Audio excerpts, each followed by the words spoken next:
Assalamualaikum warahmatullahi wabarakatuh.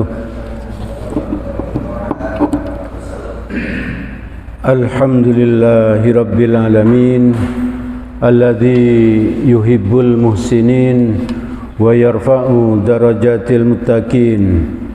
Ashhadu an la ilaha illallah wahdahu la syarikalah wa ashhadu anna Muhammadan abduhu wa rasuluh la nabiyya ba'dah. Allahumma salli ala Muhammad wa ala alihi wa ashabihi wa man tabi'ahum bi ihsanin ila yaumiddin. Qala Allah ta'ala fi kitabil karim, a'udzu billahi minasy syaithanir rajim. Bismillahirrahmanirrahim. Wa itta'adzana rabbukum la in syakartum la azidannakum wa la in kafartum inna adzabi lasyadid.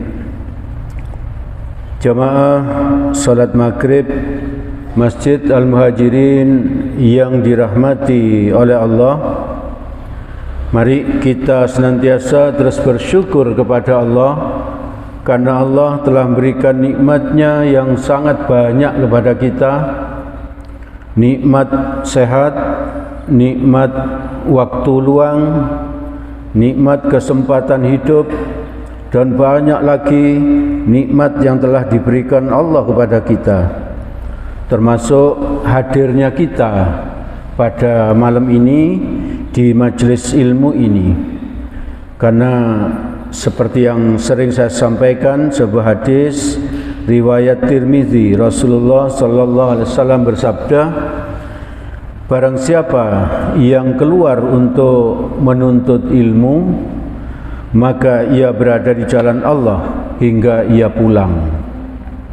Jadi berangkatnya kita dari rumah dengan niat sholat berjamaah di Masjid Al-Muhajirin ini, lalu dilanjutkan dengan mendengarkan majelis ilmu, maka kita dianggap oleh Allah berada di jalannya hingga kita nanti pulang.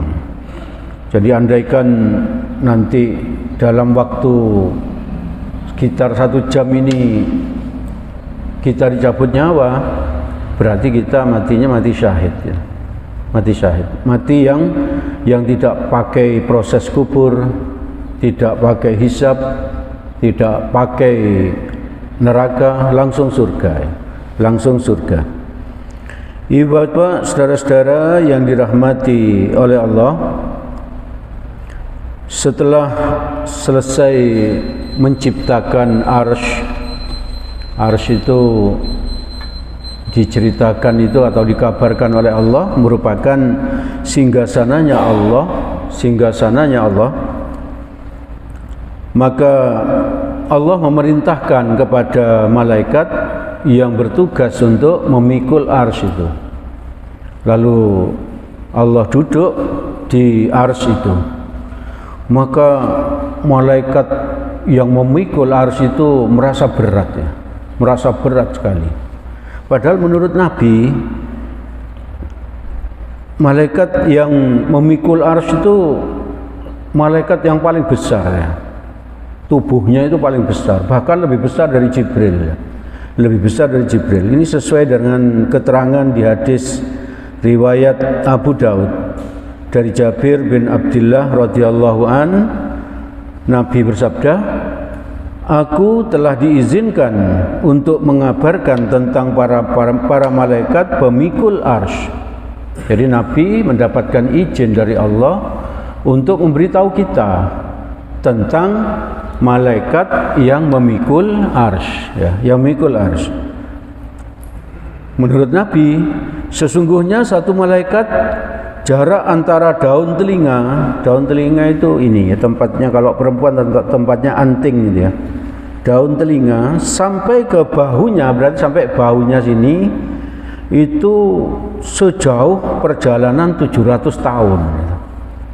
Jadi jarak dari sini ke bahu itu sejauh apa? Perjalanan 700 tahun. Itu betapa jauhnya. betapa jauhnya jaraknya. Itu menunjukkan apa? Betapa besarnya malaikat pemikul arsy itu. Betapa besarnya. Itu pun mereka merasa berat di dalam memikul arsy itu. Jadi beban yang sangat berat itu dipikul oleh apa? Oleh, ada yang di hadis dikatakan 4 malaikat, ada yang juga 8. Yang pasti apa? Mereka itu tidak merasa berat ya, merasa berat di dalam memikulnya. Maka karena para malaikat itu merasa berat di dalam memikul arsy itu, Allah mengajari malaikat untuk berwirid, untuk berzikir, untuk membaca Subhanallah, Maha Suci Allah. Setelah diajarkan itu oleh Allah dan malaikat berzikir itu, membaca Subhanallah, Maha Suci Allah, maka arsy itu terasa lebih ringan ya. Lebih ringan.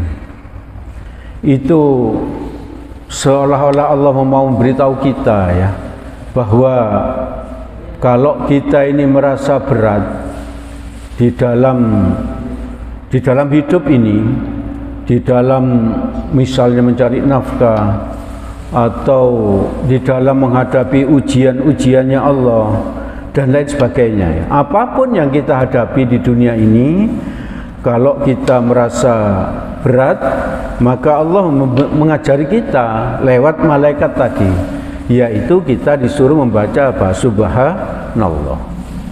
Maka dengan membaca Subhanallah itu, insya Allah beban kita, beban hidup kita, insya Allah semakin ringan, atau insya Allah lebih ringan, sesuai dengan yang diajarkan ini, diajarkan oleh Allah kepada malaikat pemikul arsy. Ada beberapa keutamaan di dalam beberapa hadis. Kalau kita berkenan membaca tasbih, yaitu Subhanallah. Yang pertama, tasbih ini merupakan kalimat yang paling disukai Allah. Jadi tasbih ini merupakan kalimat yang paling disukai Allah. Di dalam hadis riwayat Muslim, suatu hari Rasulullah sallallahu alaihi wasallam ditanya oleh para sahabat, apakah ucapan yang paling disukai Allah? Maka Rasulullah menjawab, Subhanallah wa bihamdi. Subhanallah wa bihamdi. Jadi sudah ada 2 hadis tentang keutamaan berwirid apa? Subhanallah. Maka mari ibu bapak kita latih diri kita sendiri untuk banyak-banyak berwirid Subhanallah. Subhanallah. 1 tadi itu apa? Beban hidup akan menjadi lebih mudah. Terus yang kedua, wirid Subhanallah itu, ucapan Subhanallah itu ternyata ucapan yang paling dicintai oleh Allah. Lalu keutamaan membaca tasbih, membaca Subhanallah yang kedua, yaitu memberatkan amal timbangan. Memberatkan amal timbangan. Besok waktu di akhirat, di padang mahsyar, kita itu akan mengalami beberapa hal, antara lain apa? Hisab atau perhitungan amal ibadah kita, dan juga timbangan ya, dan juga timbangan amal ibadah. Kalau kita itu timbangannya berat, lebih berat pahalanya, maka apa? Itu berarti calon penghuni surga, calon penghuni surga. Kenapa kok saya bilang calon penghuni surga? Karena setelah timbangan itu masih ada proses hisab ya. Bisa jadi timbangan pahalanya itu apa? Berat, tapi orang itu masuk neraka. Karena apa? Karena orang itu termasuk yang paling bangkrut ya, yang sering disampaikan di majelis ini. Karena termasuk orang yang paling bangkrut. Dia pahalanya banyak sekali, pahala hajinya banyak, pahala umrohnya, pahala sholatnya dan lain sebagainya banyak, lebih berat timbangan pahalanya dibandingkan dosanya, tapi ternyata dia masuk neraka. Karena apa? Karena dia zalim ya. zalim sana sini, zalim kepada tetangganya, zalim kepada istrinya, zalim kepada suaminya, zalim kepada pembantunya, dan lain sebagainya, dan lain sebagainya. Maka kita harus berhati-hati dengan hadis yang paling bangkrut itu. Nah, salah satu amalan yang memberatkan pahala atau timbangan kita di padang mahsyar kelak adalah membaca subhanallah. Ini di hadis riwayat Bukhari dan Muslim. Ini ada hadis insyaallah sahih. Nabi bersabda, ada dua kalimat yang keduanya ringan diucapkan di lidah. Jadi kalimat ini sangat mudah untuk kita ucapkan ya. Sangat mudah. Tapi memberatkan timbangan amal dan keduanya disukai Allah. Jadi kalimat ini memberatkan timbangan dan disukai oleh Allah, yaitu subhanallah wa bihamdi subhanallahil azim. Jadi bacaan tasbih luar biasa ya, bacaan tasbih. Maka mari kita perbanyak, kita perbanyak. Akan banyak kalau ini kita baca di dalam hati, di dalam hati.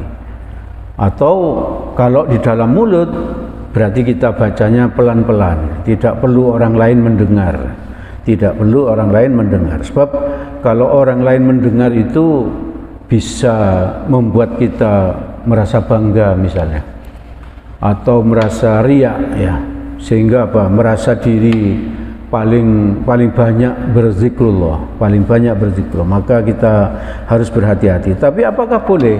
Boleh saja ya, boleh saja.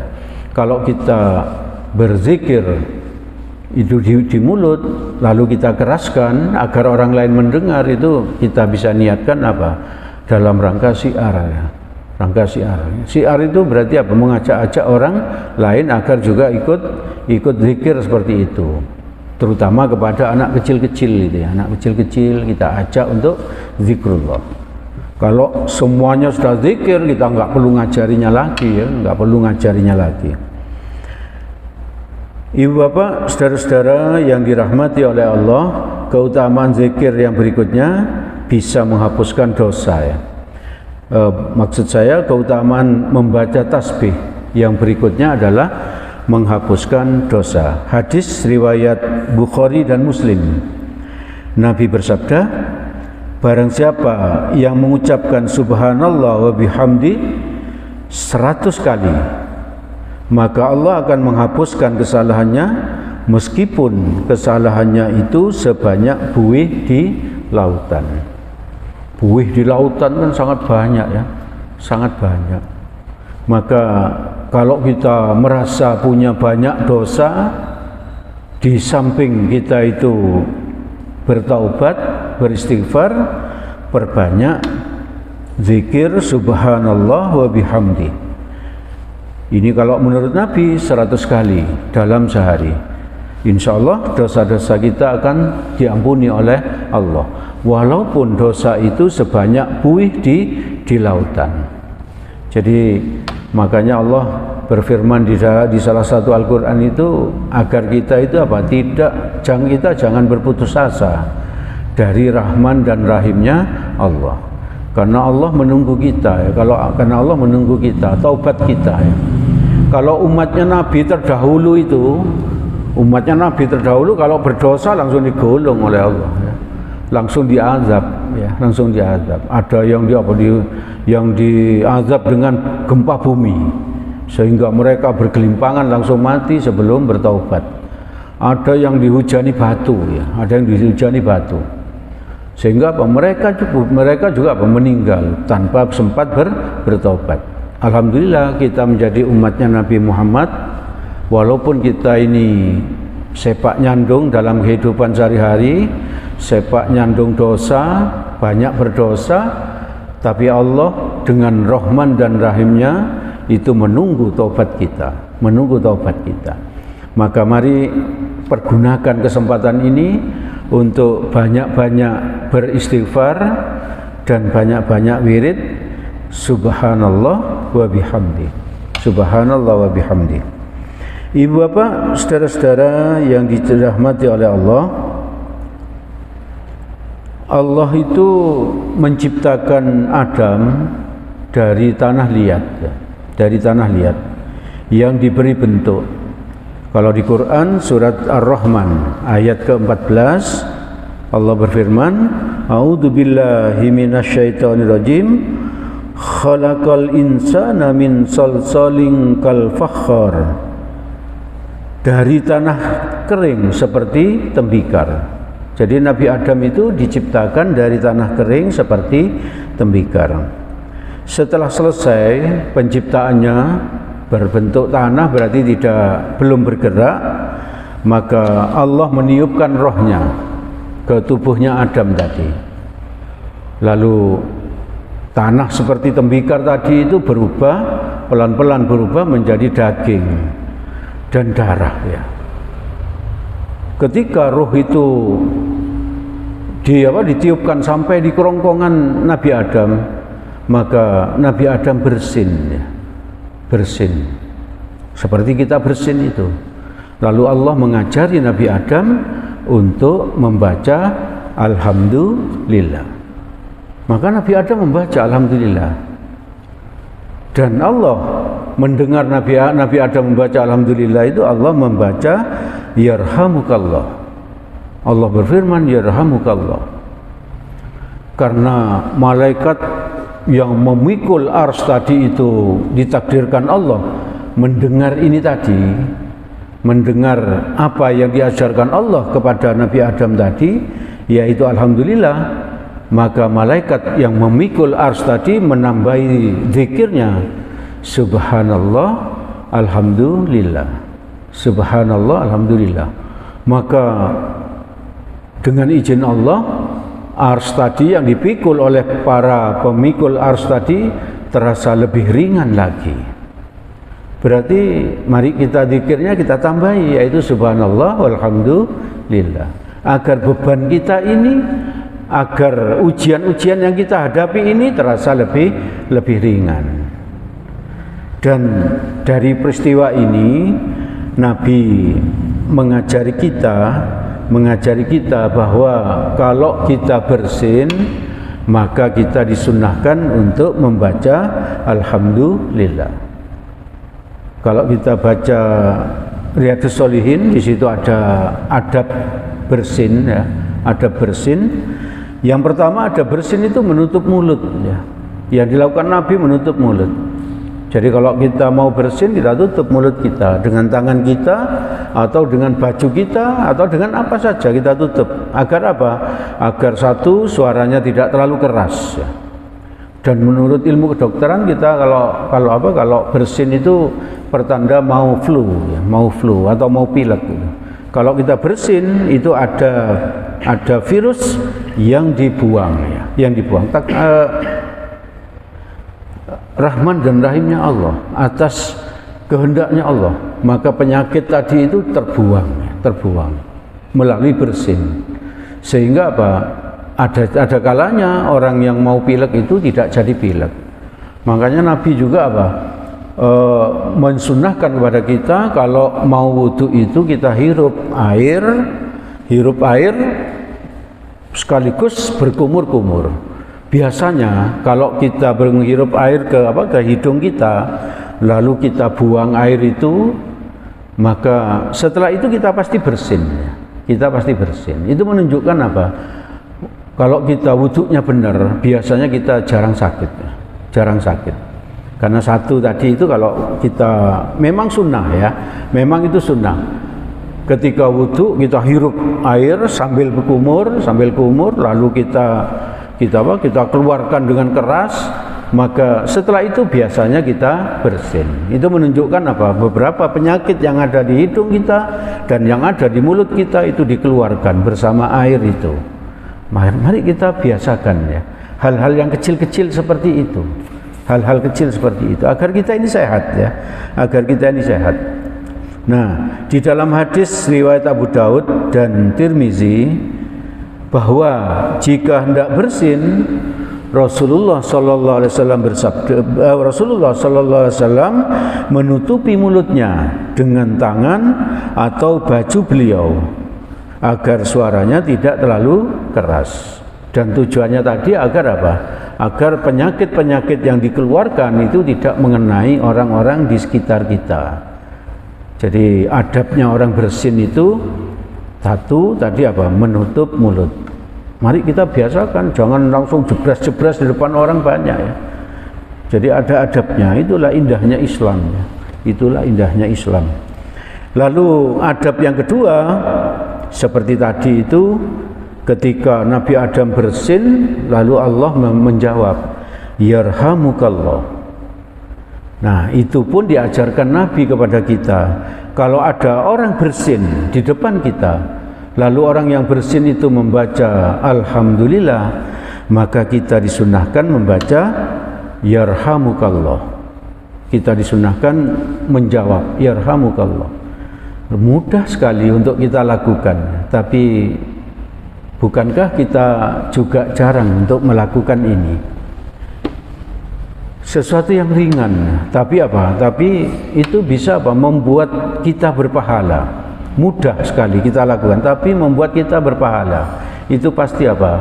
Syaitan itu akan menghalang-halangi kita untuk melakukan ini ya.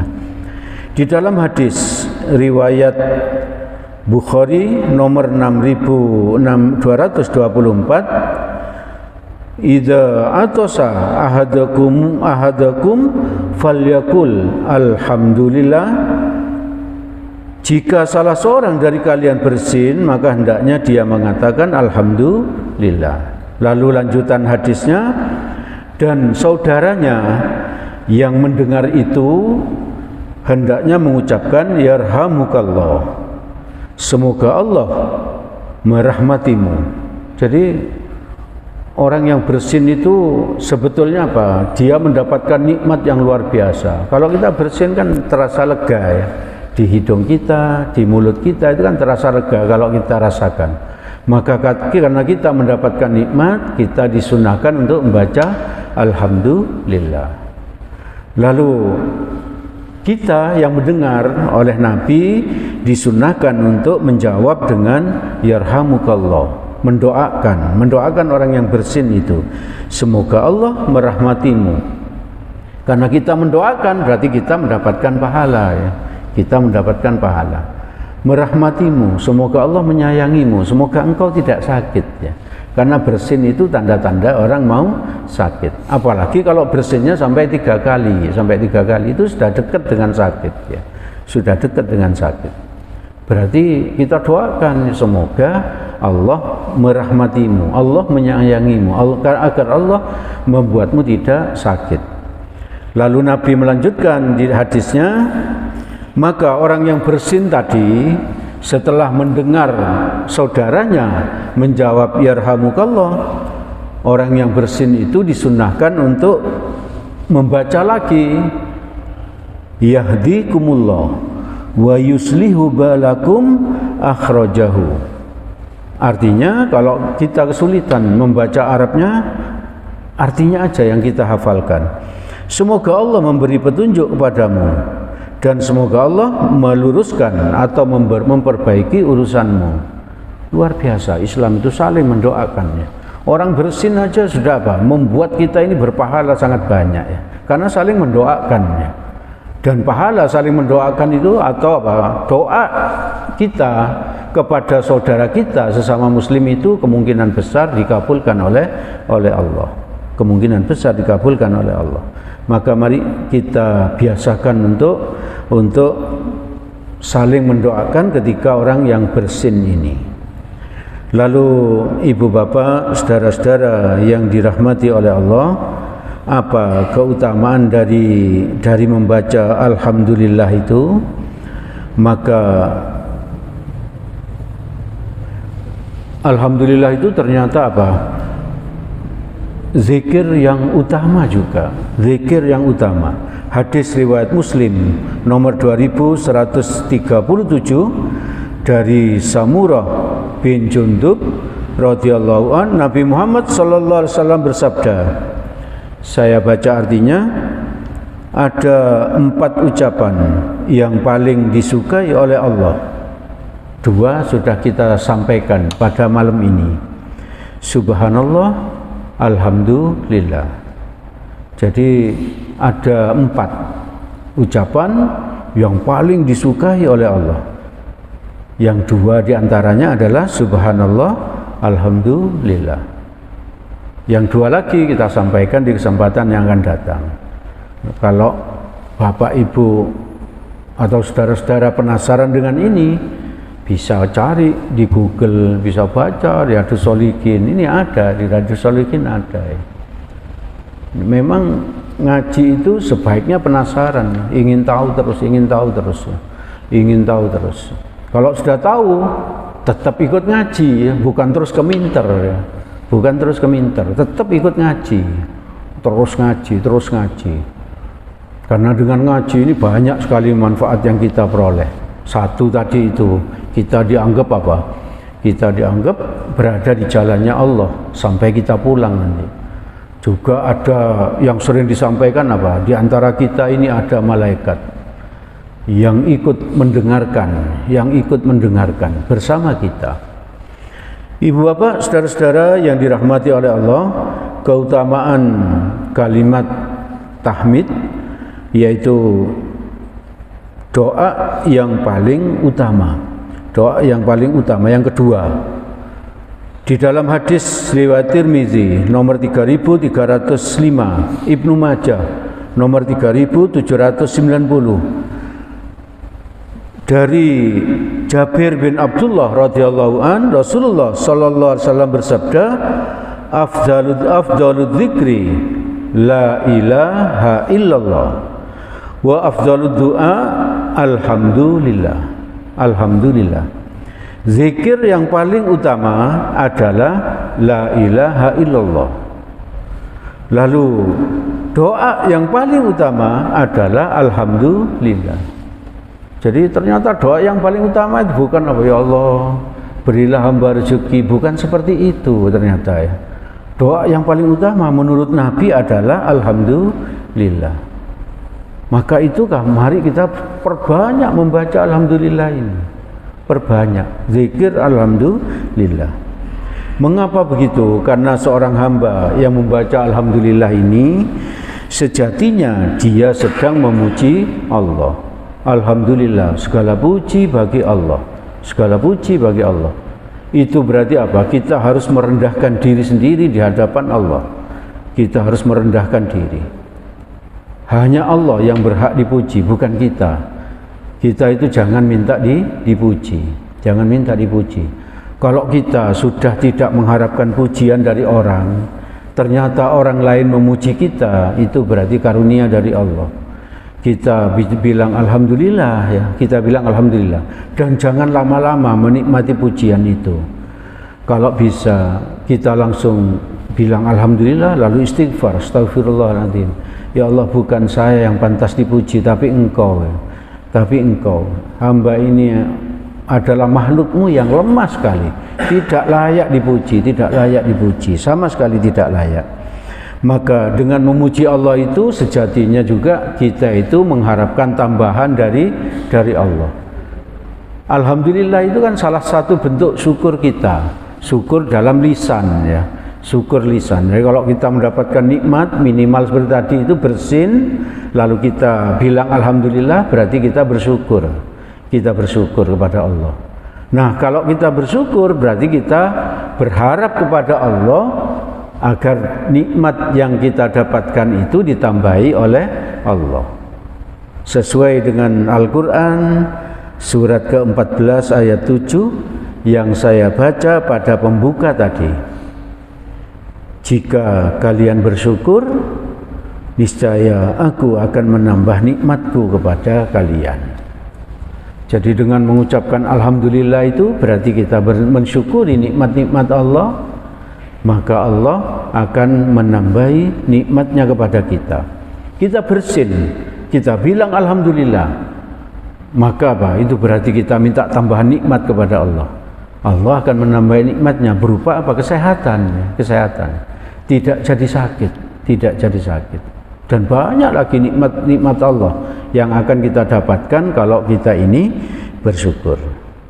Ibu bapak, saudara-saudara yang dirahmati oleh Allah, Dua itu saja dulu yang bisa saya sampaikan pada kesempatan sore ini.